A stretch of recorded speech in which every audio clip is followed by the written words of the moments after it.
अस्सलाम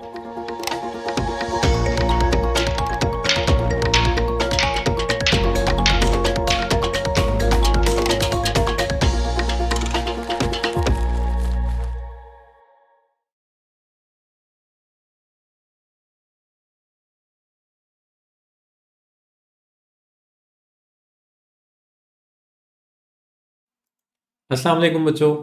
उम्मीद है आप खैरियत से होंगे। जी, हमारे पास है खैबर मेडिकल यूनिवर्सिटी का 2025 का एमडी कैट पेपर। चलते हैं फर्स्ट क्वेश्चन की तरफ। Consider the chlorination of methane to methyl chlorides. The attack of chlorine free radical on methane occurs in which phase? तो बेसिकली मीथेन के ऊपर अटैक करना है किसने? मीथेन के ऊपर अटैक करना है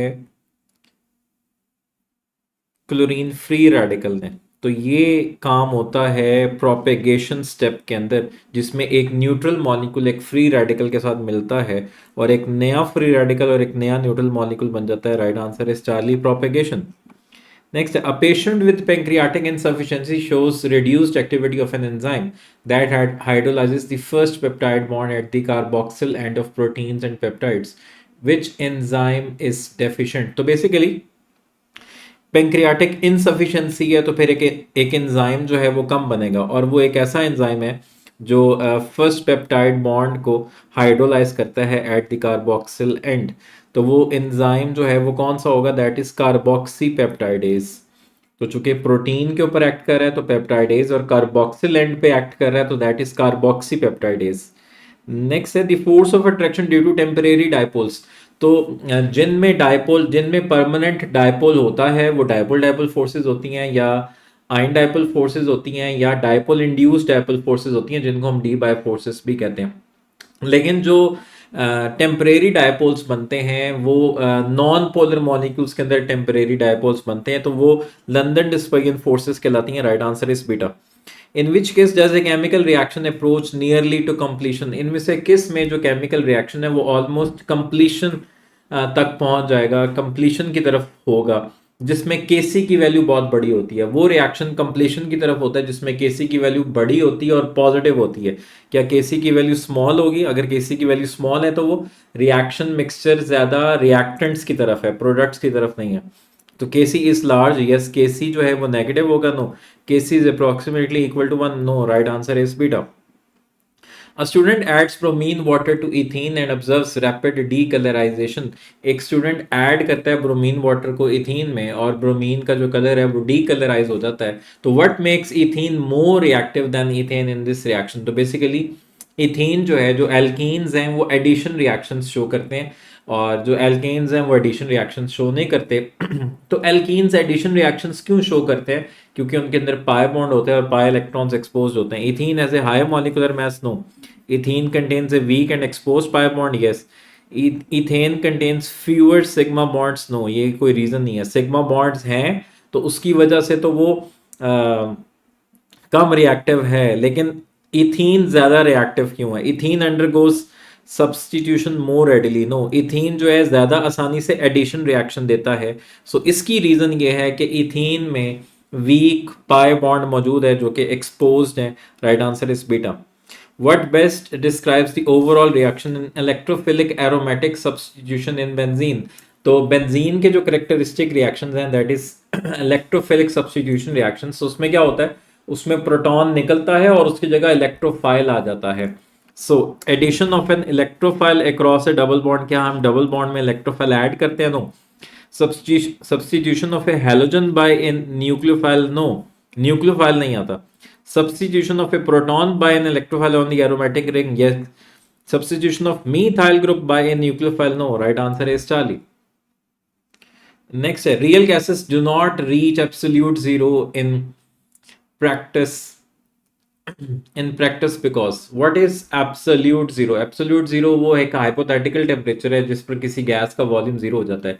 तो गैस जो है वो इस टेम्परेचर को अचीव ही नहीं कर पाती, क्योंकि वो इस टेम्परेचर से पहले ही वो गैस लिक्विफाई हो जाती है। यानी कि उसमें इंटरमोलिकुलर फोर्सेस इतनी ज़्यादा स्ट्रांग हो जाती हैं कि अल्टीमेट वो गैस नहीं रहती, वो लिक्विफाई हो जाती है, वो सॉलिड में कन्वर्ट हो जाती है। So molecular collisions become inelastic due to increase kinetic energy. No, kinetic energy तो कम होती है। Intermolecular forces become negligible and molecules, no, intermolecular forces जो हैं वो तो और स्ट्रांग हो जाती हैं। Kinetic energy of the molecules increases due to compression. No, kinetic energy जो है वो तो डिक्रीज होती है क्योंकि हम टेम्परेचर कम कर रहे हैं। तो बेसिकली इंटरमॉलिकुलर फोर्सेस एक्सीड कर जाती हैं, इंटरमॉलिकुलर फोर्सेस इतनी ज्यादा हो जाती हैं कि काइनेटिक एनर्जी जो है वो कम हो जाती है, इंटरमॉलिकुलर फोर्सेस बहुत ज्यादा हो जाती हैं कि वो गैस जो है वो लिक्विफाई हो जाती है। So the right answer is delta. Next है the energy of an orbital is determined by. एक ऑर्बिटल की एनर्जी जो है वो कैसे डिटरमिन करते हैं? हून्स रूल तो डीजेनरेट ऑर्बिटल्स में इलेक्ट्रॉन्स की फिलिंग के अकॉर्डिंग है। पॉलीज एक्सक्लूजन प्रिंसिपल, एक ऑर्बिटल में मैक्सिमम 2 इलेक्ट्रॉन्स आ सकते हैं, तो ये तो इलेक्ट्रॉन्स की प्लेसमेंट के हवाले से है। बॉयल्स लॉ जो है ये तो हमें रिलेशनशिप बताता है between pressure and volume. N+L rule से हम एनर्जी ऑर्डर फाइंड आउट करते हैं। Right answer is Charlie.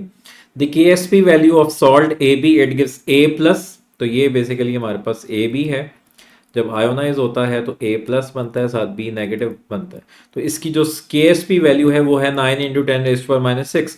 तो इसकी सॉलिबिलिटी फाइंड आउट करनी है, तो इसकी सॉलिबिलिटी S और इसकी भी सॉलिबिलिटी S। तो जब भी हमारे पास 2 आइंस बनेंगे तो KSP किसके इक्वल होगा? S² के। तो S is equal to KSP का आपने अंडर रूट लेना है, तो जो KSP की वैल्यू है उसका अंडर रूट लेना है आपने।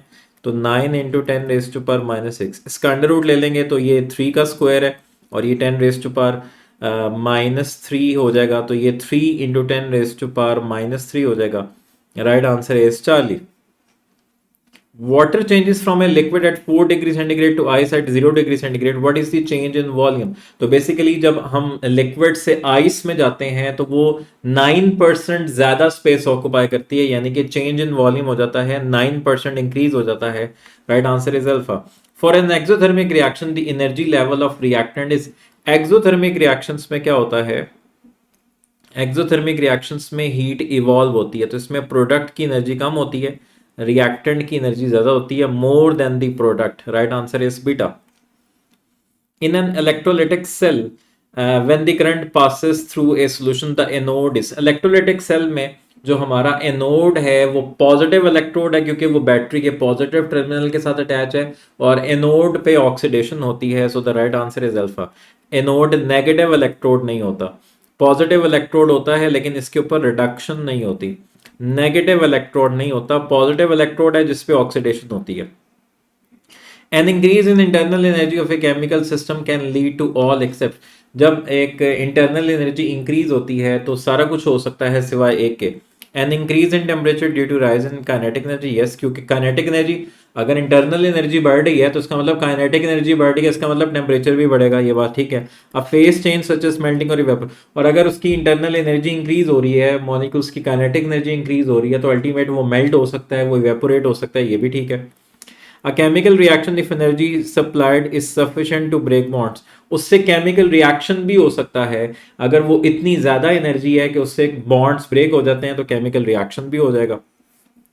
N increase in temperature due to drop in kinetic energy, तो क्या काइनेटिक एनर्जी में ड्रॉप आएगा? नो, काइनेटिक एनर्जी में तो इंक्रीज आएगा, तो ये जो है वो गलत है। Right answer is delta. In ethene molecule each carbon atom has 3 hybridized sp2 orbitals. तो जो sp2 ऑर्बिटल्स होते हैं, एक कार्बन के पास 3 sp2 ऑर्बिटल्स होते हैं, तीनों में जो एंगल होगा वो 120 डिग्री होगा, और ये तीनों जो हैं, ये तीनों हाइब्रिड ऑर्बिटल्स एक ही प्लेन में होते हैं, तो ये कोप्लेनर होते हैं। Right answer is alpha. Not tetrahedral, not linear and not pyramidal. Which of the following best explains the reaction between beryllium and oxygen? Beryllium burns vigorously. क्या बेरिलियम का जो रिएक्शन है ऑक्सीजन के साथ वो विगोरस होता है? And which accelerates the oxidation of, तो क्या इससे मजीद इसकी ऑक्सीडेशन एक्सेलरेट होती है जब बेरिलियम ऑक्साइड बन जाता है? नो, बेरिलियम ऑक्सीजन के साथ रिएक्ट करता है और बेरिलियम ऑक्साइड की एक कोटिंग बनती है जो कि इसको फर्दर प्रोटेक्ट करती है फ्रॉम ऑक्सीडेशन। यस, ये इसकी एक प्रोटेक्टिव कोटिंग बन जाती है। Beryllium react slowly with oxygen to form a volatile oxide. क्या ये ऑक्साइड वोलेटाइल होता है जो इवेपोरेट कर जाता है? No, beryllium is the only alkaline earth metal that does not react with oxygen. No, ये भी ऑक्सीजन के, इसके ऊपर भी बेरिलियम ऑक्साइड की एक प्रोटेक्टिव कोटिंग बनती है, मैग्नीशियम के ऊपर भी मैग्नीशियम ऑक्साइड की एक प्रोटेक्टिव कोटिंग बनती है। तो सिर्फ ये इसमें शामिल नहीं है, इसमें मैग्नीशियम भी शामिल है। Right answer is beta. The value of R in ATM decimetre cube per mole पर केल्विन। आर की वैल्यू बतानी है आपने ATM decimetre cube per mole पर केल्विन में, दैट इज एसटीपी, और एसटीपी में ये वैल्यू होती है 0.0821 ATM decimetre cube per mole पर केल्विन।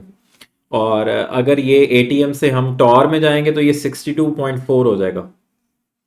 नेक्स्ट है the rate of a chemical reaction changes with. Chemical reaction में कौन रिएक्ट कर रहा होता है? केमिकल रिएक्शन में सिर्फ रिएक्टेंट्स रिएक्ट कर रहे होते हैं।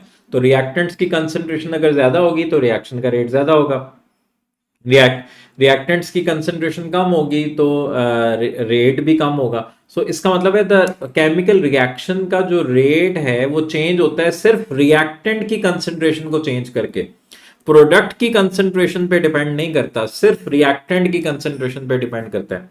Concentration of both reactant and product no. Rate constant तो एक कांस्टेंट वैल्यू है, रेट कांस्टेंट खुद टेम्परेचर डिपेंडेंट वैल्यू है।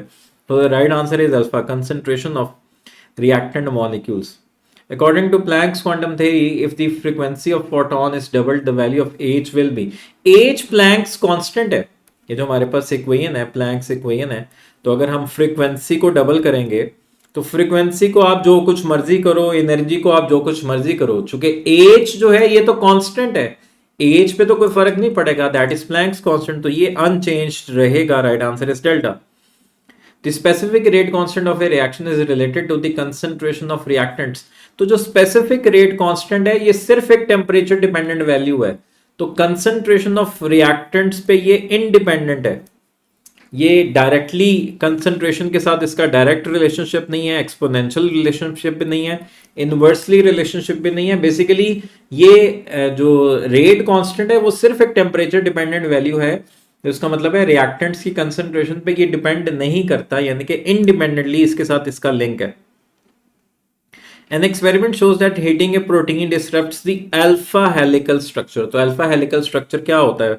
Secondary structure. तो कौन सा प्रोटीन स्ट्रक्चर मेनली अफेक्ट होगा? तो जब आप उसको हीट कर रहे हो और उसका अल्फा हेलिकल स्ट्रक्चर डिसरप्ट हो रहा है तो उसका मतलब आप उसका सेकेंडरी स्ट्रक्चर जो है वो उसको अफेक्ट कर रहे हो। Right answer is beta. Which of the following is not a postulate of kinetic molecular theory? Gas molecules undergo elastic collision, ये बात ठीक है। Gas molecules are in continuous random motion, ये बात भी ठीक है। Gas molecules do not exert pressure when molecules collide with the wall of the container। No, ये postulate नहीं है। गैस के मॉलिक्यूल्स कंटेनर की वॉल पे जो फोर्स अप्लाई करते हैं that is pressure of the gas. वो कह रहा है ये प्रेशर नहीं होता, नो ये प्रेशर होता है। Gas molecules are far away, ये भी इसका पोस्टुलेट है। तो कौन सा पोस्टुलेट नहीं है? Charlie. Spectral series for hydrogen spectrum. Hydrogen spectrum की 5 स्पेक्ट्रल सीरीज होती हैं। राइट आंसर है Charlie. The most electronegative element in periodic table. Periodic table का जो सबसे ज्यादा इलेक्ट्रोनेगेटिव एलिमेंट है that is fluorine. Right answer is alpha. If delta H for a reaction is positive, then by decreasing temperature the reaction will।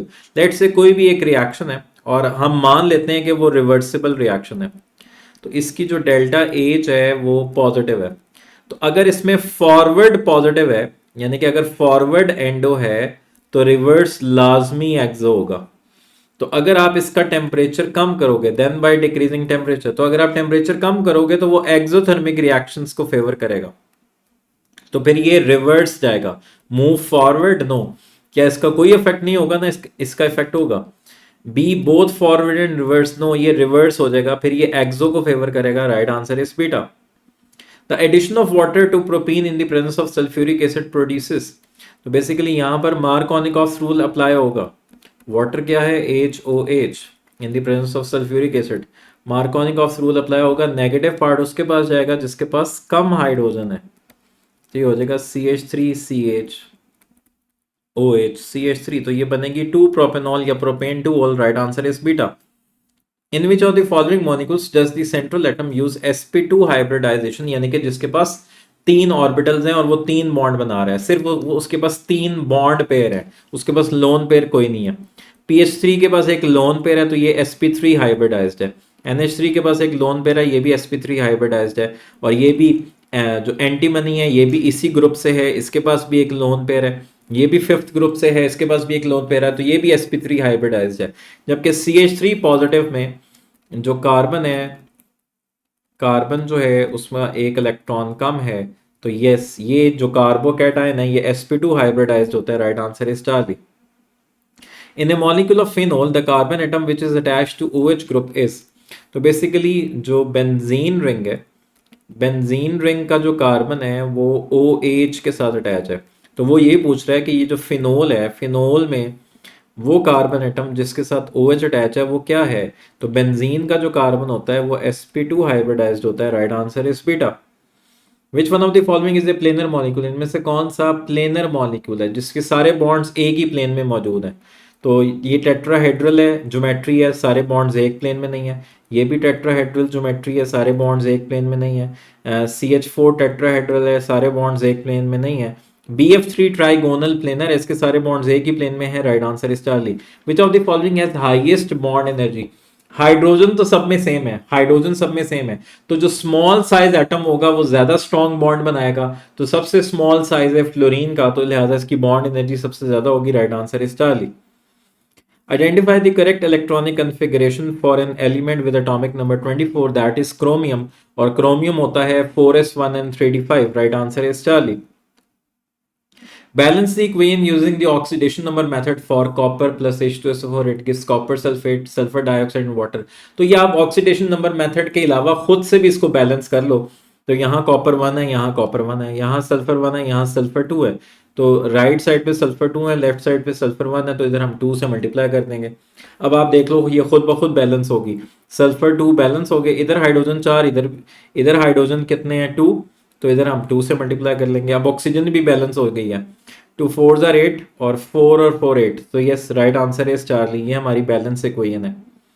The compound that reacts with phenyl hydrazine to form a crystalline phenyl hydrazone derivative, तो ये ammonia derivatives के साथ कौन react करता है, aldehydes and ketones. तो butanal aldehyde है, ये रिएक्ट करेगा, ये एल्कीन है, ये रिएक्ट नहीं करेगी, एस्टर रिएक्ट नहीं करेगा, अल्कोहल रिएक्ट नहीं करेगी। Right answer is alpha.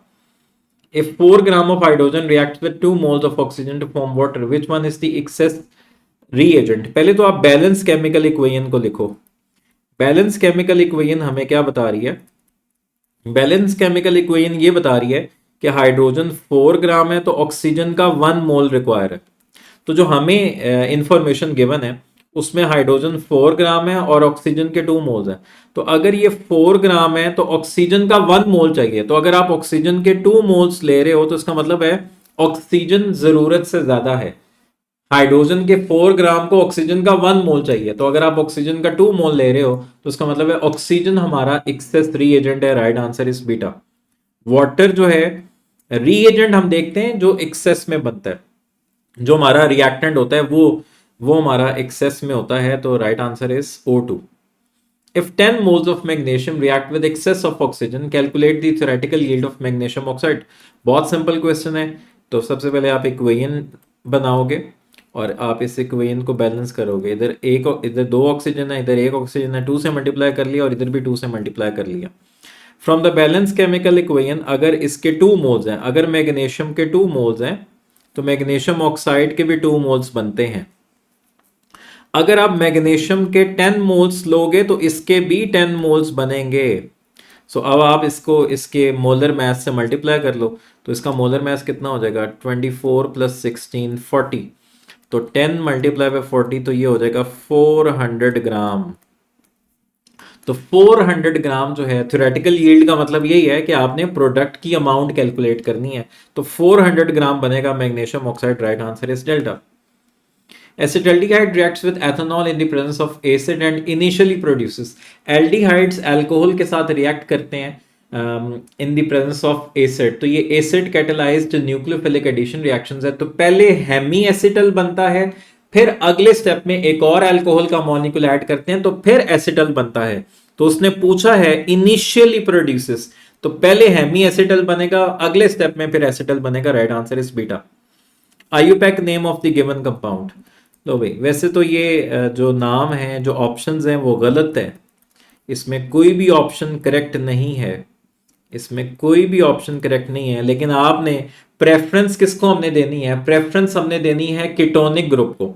1 2 3 4 4 carbon वाली ब्यूटानॉन, तो 2 पे बस आपने इसको याद रखना है कि 2 पे आना चाहिए। जो ये आपका कीटोनिक ग्रुप है ये 2 पे ही आना चाहिए। नंबरिंग उस तरफ से करनी है जहां से कीटोनिक ग्रुप, तो जहां जो भी ऑप्शन आपको 2 ऑन वाली है आपने वो ही पिक करना है।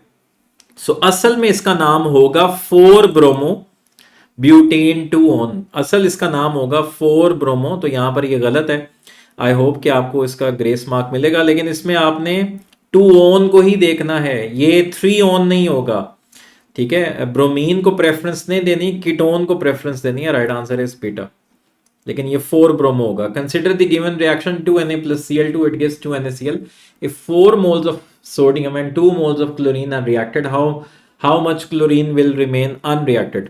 बहुत सिंपल है। अगर सोडियम के 2 मोल्स हैं तो क्लोरीन का 1 मोल रिक्वायर है। अगर सोडियम के 2 मोल्स हैं तो इसके 1 मोल रिक्वायर है, और अगर सोडियम के 4 मोल्स हैं तो इसके 2 मोल्स रिक्वायर है, और हमें यही ऑप्शन गिवन है, हमें भी यही इंफॉर्मेशन गिवन है। तो ये तो इसका मतलब है सोडियम और क्लोरीन कंप्लीटली यूटिलाइज हो जाएंगे, तो इनमें कोई भी पीछे नहीं बचेगा। तो क्लोरीन क्या पीछे बचेगा? नो, क्लोरीन पीछे नहीं बचेगा, तो क्लोरीन के 0 मोल्स पीछे बच जाएंगे। Right answer is alpha. The electronic configuration of iron plus 3, तो आयरन प्लस 3 की इलेक्ट्रॉनिक कन्फिग्रेशन क्या है? तो इसका मतलब है कि इसने 3 इलेक्ट्रॉन लूज कर दिए, तो ये 4s2 और 3d6 है। इसने 3 इलेक्ट्रॉन लूज कर दिए, तो ये 4s0 और 3d5 हो गया। Right answer is Charlie. If pressure and temperature of a gas are doubled, new volume will be. अगर आप प्रेशर और टेम्परेचर दोनों को आप एक ही तरह से ट्रीट कर रहे हैं, अगर आप प्रेशर को भी डबल कर रहे हैं, टेम्परेचर को भी डबल कर रहे हैं, तो वॉल्यूम पे कोई फर्क नहीं पड़ेगा। अगर आप टेम्परेचर को भी हाफ कर रहे हैं, टेम्परेचर को भी हाफ कर रहे हैं, प्रेशर को भी हाफ कर रहे हैं, तो वॉल्यूम पे कोई फर्क नहीं पड़ेगा। तो V is equals to nRT over P। तो लेट्स से अगर आपने टेम्परेचर को भी डबल कर दिया और आपने प्रेशर को भी डबल कर दिया, तो ये दोबारा 2 से कट जाएगा, ये 2 से कट जाएगा, तो वॉल्यूम फिर वही रहेगा। सो वॉल्यूम में कोई चेंज नहीं आएगा, सेम रहेगा। Right answer is delta. IUPAC name of the compound, इस कंपाउंड का आयुपैक नेम क्या है? बहुत सिंपल है, CH3 CH2 CH2 C triple bond. तो 5 कार्बन वाली पेंटाइन है, तो 1 पे ट्रिपल बॉन्ड है, pent 1 yne. Right answer is delta. According to Lee-Chatelier's principle, when the pressure of a gaseous equilibrium system is increased, the equilibrium shift towards।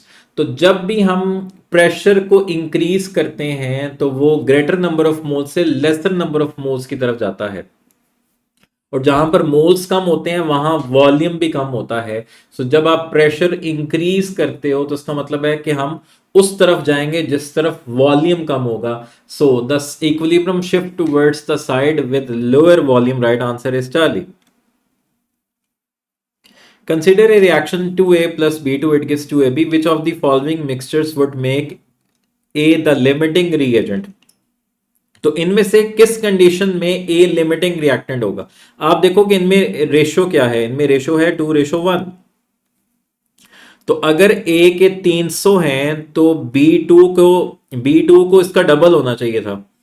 B2 को कितना होना चाहिए था? तो ए और बी में 2:1 है, यानी कि बी को हाफ होना चाहिए। तो अगर ए 300 है तो B2 के जो मॉलिक्यूल्स हैं वो इसके हाफ होने चाहिए थे, 150 होने चाहिए थे। या इसको हम ऐसे भी कह सकते हैं, अगर ये 400 है तो ए को इसका डबल होना चाहिए था। ए के जो एटम्स हैं उसको 800 होना चाहिए था, लेकिन यहां पर ए के जो एटम्स हैं वो 300 है। इसका मतलब है कि ए हमारा लिमिटिंग रिएक्टेंट है। अच्छा, B2 के 50 मॉलिक्यूल्स हैं तो A का उसका डबल है, तो ये इसमें कोई भी लिमिटिंग रिएक्टेंट नहीं है। B2 के 1 मोल हैं तो A का उसका डबल है, 2 मोल है, तो इसमें भी कोई लिमिटिंग रिएक्टेंट नहीं है।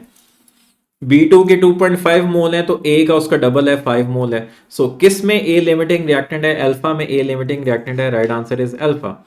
On increasing the temperature the rate of reaction increases mainly because. तो जब हम टेम्परेचर इंक्रीज करते हैं तो रिएक्शन का रेट इंक्रीज होता है, क्यों? क्योंकि एक्टिवेशन एनर्जी इंक्रीज हो जाती है। नो, एक्टिवेशन एनर्जी पे तो कोई फर्क नहीं पड़ता। The concentration of the reacting molecules increase. No, temperature increase करने से कंसंट्रेशन इंक्रीज नहीं होती, collision frequency increases, yes, molecules के कोलाइड करने की फ्रीक्वेंसी इंक्रीज हो जाती है, yes. The energy of molecules decreases, no, right answer is Charlie. Heat of sublimation of sodium is 108 kilojoules per mole. Ionization energy of sodium is plus 496. Bond dissociation energy of chlorine is 121. Electron affinity of chlorine is minus 349. And enthalpy of formation is minus 411. तो calculate the latest energy of NaCl। तो वैसे तो आपको latest energy जो है इसकी जुबानी भी याद होनी चाहिए। तो इंथैल्पी ऑफ फॉर्मेशन जो है वो इक्वल होगी रूट नंबर 2 में क्या क्या आएगा हमारे पास, 108 आएगा, 496 आएगा, और ये जो क्लोरीन है यहाँ पर हमें क्लोरीन के 2 एटम्स मिलेंगे पर हमें क्लोरीन का एक एटम चाहिए, तो इसको इस एनर्जी को हम 2 से डिवाइड करेंगे, इसका हम हाफ कर लेंगे, और फिर माइनस 349 और फिर प्लस लेटेस्ट एनर्जी। तो इन सब को हम ऐड करेंगे, पहले इसको हम 2 से डिवाइड करेंगे और इन सब को ऐड करके दूसरी तरफ ले जाएंगे, तो हमारे पास जो लेटेस्ट एनर्जी आ जाएगी that is minus 727 kilo joules per mole. Right answer is beta. The molecular orbitals in benzene, benzene में जो मॉलिक्यूलर ऑर्बिटल्स होते हैं वो क्या होते हैं, लोकलाइज्ड होते हैं, नो, लोकलाइज्ड का वर्ड तो नहीं हम पढ़ते, डी लोकलाइज्ड होते हैं। हाइब्रिडाइज तो होते हैं, लेकिन बेसिकली हम कहते हैं कि जो उसमें हम जिन ऑर्बिटल्स की बात करते हैं वो डी लोकलाइज्ड होते हैं, वो पोलराइज्ड नहीं होते, डी लोकलाइज्ड होते हैं। Right answer is beta. So this is all about chemistry KMU 2025। I hope कि आपके मैक्सिमम जो क्वेश्चंस हैं वो सही हुए हैं और इंशाल्लाह आप ज़रूर कामयाब होंगे। ओके जी, विश यू गुड लक, अल्लाह हाफिज़।